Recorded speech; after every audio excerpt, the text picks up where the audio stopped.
नमस्कार दोस्तों। तो पिछले वीडियो में हमने देखा कि जब 8वीं सदी में शंकराचार्य जी आए तो उससे पहले ही 6ठी और 7वीं सदी में कैसे बुद्धिज्म संकुचित होने लगा या कैसे उसमें बदलाव आने लगे। इसका एक कारण यह भी था कि उस वक्त उत्तर भारत में एक हलचल सी हो रही थी। इसका एक कारण था सेंट्रल एशिया से आए हुनों के हमले, जिनको गुप्ता एम्पायर और मालवा के यशोधर्मन ने असफल तो कर दिया और भारत में दूसरे वंश भी आते गए, जैसे हर्षवर्धन या गुर्जर प्रतिहार वंश। लेकिन भारत के इतिहास का जो स्वर्णिम काल था, गुप्ता एम्पायर या मौर्य एम्पायर के समय में, उस तरह की बात अब नहीं रह गई थी।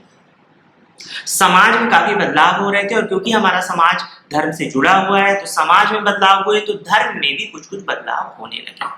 सनातन और बुद्ध जो अब तक दर्शन है, फिलॉसफी और जीवन के अर्थ और खुद को जानने की कोशिश में था, अब वो दोनों ही धर्म कर्मकांड के बाहरी चीजों में ज्यादा ध्यान देने लगे। जादू टोना, अंधविश्वास, अलग अलग तरह की प्रथाएं जो थी वो इस वक्त बढ़ने लगी और ये दोनों धर्म एक दूसरे से काफी ज्यादा समान होने लगे।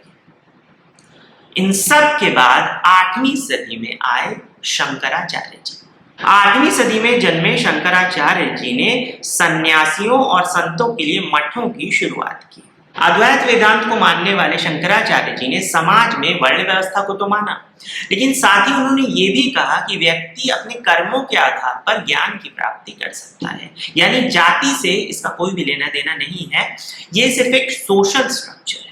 उन्होंने 10 नामी संप्रदाय को ऑर्गेनाइज किया, देश के 4 कोनों में 4 मठों की स्थापना की। अब अलग अलग जगह जाने से हुआ है कि जो लोग थे उनमें भारत के कॉमन कल्चर को लेके जो एक भावना थी उसको बढ़ावा मिला और राष्ट्रीय एकता को बल मिला। उन्होंने नॉर्थ इंडिया और साउथ इंडिया में कोई भेद नहीं किया, जैसे कि आजकल कुछ लोग करते हैं। 4 कोनों में देश के मठ बनाने का एक कारण ही यही था कि लोगों को सांस्कृतिक एकता का आभास हो सके और सांस्कृतिक एकता जो है उसे बढ़ावा मिल सके। साथ ही जिन जिन जगहों पर वो जाते वहां पर धर्म के नाम पर जो भी कुरीतियां होती, गलत प्रैक्टिसेस होती, वो उनके खिलाफ आवाज उठाते और उन्हें बंद करवाते।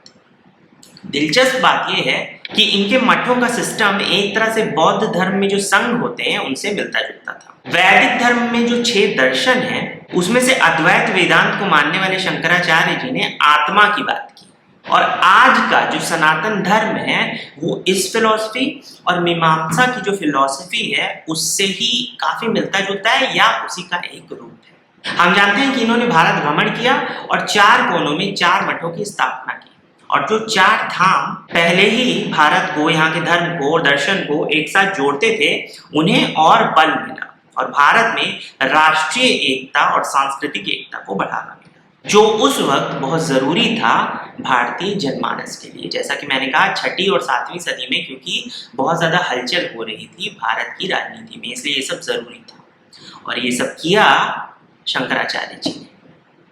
जहां बौद्ध धर्म की बात है तो बौद्ध धर्म साथ साथ सनातन धर्म के साथ साथ फलता फूलता रहा और आगे बढ़ता रहा। आजकल कुछ लोग नेतागिरी चमकाने के लिए या लोगों को बरगलाने के लिए कहते हैं कि ये दोनों धर्म बिल्कुल अलग है।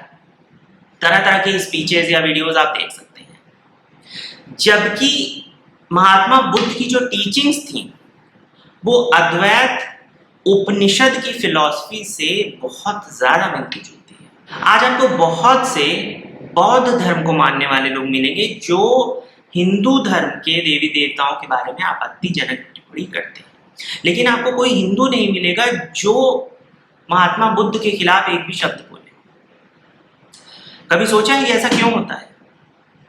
इसका कारण ही यही है कि इतिहास में भी ये दोनों धर्म ऊपर के तबके के लिए भले ही अलग अलग रहे हो, लेकिन जो आम आबादी थी लोगों की, जो मास था, जो आम लोग थे, लोअर मिडिल क्लास, किसान, मजदूर या जो भी थे, उन्होंने हमेशा एक साथ मिलकर इस देश में रहने की जो परंपरा है उसको बढ़ावा दिया और हिंदू धर्म के जो लोग रहे हैं उन्होंने हमेशा से ही गौतम बुद्ध जी की टीचिंग्स को ना सिर्फ माना है बल्कि गौतम बुद्ध से प्रेम भी किया है। और ये सब मैं इसलिए नहीं कह रहा कि मैं हिंदू धर्म से हूँ, क्योंकि मेरा खुद ये मानना है कि किसी भी धर्म या किसी भी गुरु को केवल इसलिए नहीं मान लेना चाहिए कि वो हमारे धर्म का है। खास करके सनातन धर्म में ये सिखाया गया है कि किसी भी बाबा को, किसी भी व्यक्ति को सिर्फ इसलिए मत मान लो कि वो आपके धर्म का है, बल्कि क्वेश्चन करो, लॉजिक की बात सनातन धर्म में हमेशा से की गई है। हमारी फिलॉसफी, हमारी पुस्तकों को आप उठाकर देख सकते हैं। तो यही था बौद्ध धर्म और सनातन धर्म का इतिहास। आशा है आपको वीडियो अच्छा लगा होगा। अच्छा लगा हो तो चैनल सब्सक्राइब कीजिए, वीडियो लाइक कीजिए और मुझे कमेंट में बताइए कि आपको वीडियो कैसा लगा। मिलते हैं अगले वीडियो में, तब तक टेक केयर। जय हिंद, इतिहास जिंदाबाद।